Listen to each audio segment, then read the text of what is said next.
കുറെ നായികമാരും ഉണ്ട്, അങ്ങനെയുണ്ടല്ലോ. കുറെ നായികമാരുണ്ട്, ഇവിടെ ഇല്ല പക്ഷെ ഉണ്ട്. അതായത് നമ്മൾ ഈ ഓക്സിജൻ പോലെയാ, അതായത് സംഭവം ഉണ്ടോ ഉണ്ട്, അവരില്ലാണ്ട് പറ്റില്ല. എന്നാ കിട്ടുമോ എന്നാ നമുക്ക് കാണാനും പറ്റില്ല. അങ്ങനെ നായികമാരുണ്ട്. അങ്ങനെ ഒരു ഒരാള് ഓക്സിജൻ ആയിട്ട് ഇവിടെ വന്നിട്ടുണ്ട്. അതെ, ഒരു ചെറിയ അല്പശ്വാസത്തിലൊരാള് വന്നിട്ടുണ്ട്. വെന്റിലേറ്റർ ഒന്നും വന്നിട്ടില്ല. ഇല്ല, വെന്റിലേറ്ററുകളൊന്നും. ഞങ്ങളുടെ ടീം മൊത്തം കൂടിയാല് ഈ ഫ്ലോർ കംപ്ലീറ്റ് വൈഡ് വെക്കേണ്ടി വരും. കാരണം 35ഓളം പേര് ഓൾറെഡി ക്യാമ്പിലുണ്ട്.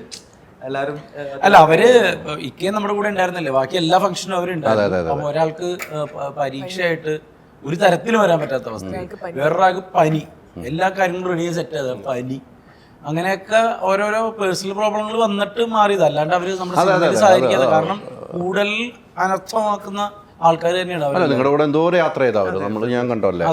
മരീന എങ്ങനെയാണ് ഈ പറഞ്ഞ പോലെ 2 കഥയായിട്ട് വന്നു, ഒറ്റ കഥയായിട്ടാണോ? 2 ഡയറക്ടേഴ്സ് ആയിട്ട് വന്നു. എന്റെ അടുത്തേക്ക് വന്നപ്പോഴേക്കും ഇവര് കൂടി ചേർന്നിട്ടാണ് വന്നത്.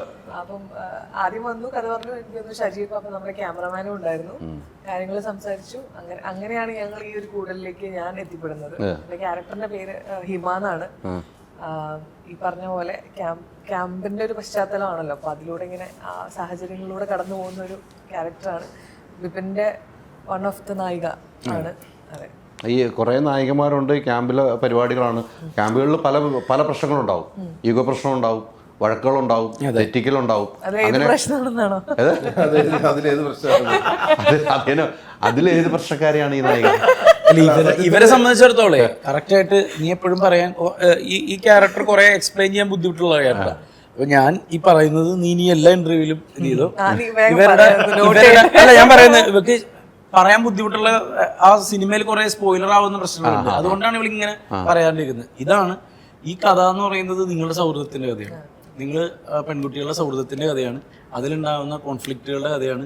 അതിലുണ്ടാവുന്ന പ്രോബ്ലമും ഈഗോയും പ്രശ്നത്തിന്റെയും കഥ. ആ കഥയിലേക്ക് ഞാൻ എൻട്രി ആവുന്നത്. ആ ക്യാമ്പിലേക്ക് വന്നു കയറണം. ഈ 4 പെൺകുട്ടികൾ കോയമ്പത്തൂർ ഒരുമിച്ച് താമസിക്കുന്നതിനിടയിൽ അവർക്കിടയിൽ ഉണ്ടാകുന്ന ചില പ്രശ്നങ്ങൾ, ആ പ്രശ്നങ്ങൾ പിന്നീട് എങ്ങനെ ക്യാമ്പിനെ ബാധിക്കുന്നു, അതെങ്ങനെ ഞാൻ സോൾവ് ചെയ്യുന്നു എന്നുള്ളതാണ് കഥ. അതാണ് ശരിക്കും കഥ.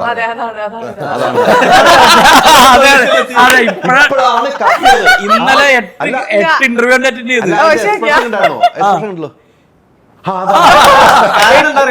കാരണം നേരത്തെ പറഞ്ഞ പോലെ തന്നെ ത്രില്ലർ എലമെന്റ് കൂടെ ഉള്ളതുകൊണ്ട് എവിടെയെങ്കിലും ഒരു പാളിച്ച വന്നാൽ അത് കഴിഞ്ഞു കിട്ടും. അപ്പൊ ഈ പാവത്തിനോട് എന്ത് ചോദിച്ചാലും കണ്ണിങ്ങനെ ആയിരിക്കും. ഇന്റർവ്യൂ കഴിഞ്ഞിട്ട് ഞാൻ ഇന്നലെ ഗ്രൂപ്പിൽ ഒരു ഓഡിയോ ഇട്ടു. അതായത് അതല്ല, ഇതൊക്കെ പുള്ളിക്കാരത്തിന്റെ ടോണ് കോമഡിയാണല്ലോ. പുള്ളിക്കാരത്ത് ഭയങ്കര പറഞ്ഞു കഴിഞ്ഞാൽ നമ്മളോട് എന്ത് ദേഷ്യമുള്ള പോലെ ആളെ മനസ്സിലാക്കി കഴിഞ്ഞാൽ ഓക്കെ.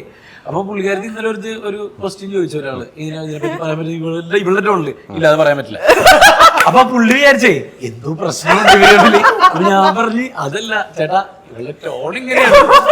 നമ്മുടെ കട്ടപ്പനയെ പറയൂലേ, എന്റെ ടോൺ ഇങ്ങനെയാണ്, ഞാൻ ചൂടായതല്ല പറഞ്ഞ് മനസ്സിലാക്കി കൊടുത്തു. എന്തായാലും ഞാൻ ചോദിക്കാനുള്ള ഇങ്ങനെ കുറെ നായികമാരുടെ അതിനകത്തെ പ്രശ്നങ്ങൾ ചോദിക്കാൻ പറ്റും. മരീനയുടെ കഥാപാത്രം അങ്ങനെ ആയിരിക്കും എന്നൊക്കെ ഞാനങ്ങ് ഊഹിച്ചെടുത്തു ചോദിച്ചാൽ എന്തെങ്കിലും പ്രശ്നത്തിലേക്ക് കൊണ്ടെത്തിച്ചിട്ട് പ്രശ്നങ്ങളിലേക്ക്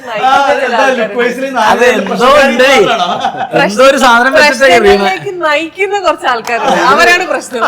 പറഞ്ഞാല് മരീന ഇതുവരെ ചെയ്തതുപോലെ അല്ല, ഭയങ്കര ഒരു പാവം ക്യാരക്ടറാണ്. നോർമലി കുറച്ച് ഒരു ഇതാവുന്ന മെച്ചൂർഡ് ആയിട്ടുള്ള ക്യാരക്ടറുകളാണ് ചെയ്തിട്ടുള്ളത്. അപ്പൊ ഇതിലെന്ന് പറഞ്ഞാൽ ഭയങ്കര ഒരു സിമ്പിൾ ആയിട്ടുള്ള ഒരു ക്യാരക്ടറാണ്. അപ്പൊ ആ സ്വഭാവം കൊണ്ട് തന്നെ സംഭവിച്ചു പോകുന്ന കുറച്ച് പ്രശ്നങ്ങളാണ്. അപ്പം യഥാർത്ഥത്തിലുള്ള ഒരാളാണ് ഈ പ്രശ്നങ്ങളൊന്നും ഉണ്ടാവില്ലായിരുന്നു. ഇതിൽ സിമ്പിളിലേക്ക് അതുകൊണ്ടുള്ള പ്രശ്നമാണ്. അടുത്ത question, next question. Ultra modern kitchen devices. ഒരു കിച്ചണിൽ വേണ്ട എല്ലാ ലേറ്റസ്റ്റ് ബ്രാൻഡുകളും ഇവിടെയുണ്ട്. ലോകോത്തര ബ്രാൻഡുകൾ, original products, wide range. MyG future. WhatsApp വഴി ഇംഗ്ലീഷ് പഠിക്കാൻ ഇംഗ്ലീഷ് കഫേ ഉള്ളപ്പോൾ ഇംഗ്ലീഷ് ഒരു വിഷയമേ അല്ല. English cafe, we present you the perfect English. WhatsApp now 9633 888 575.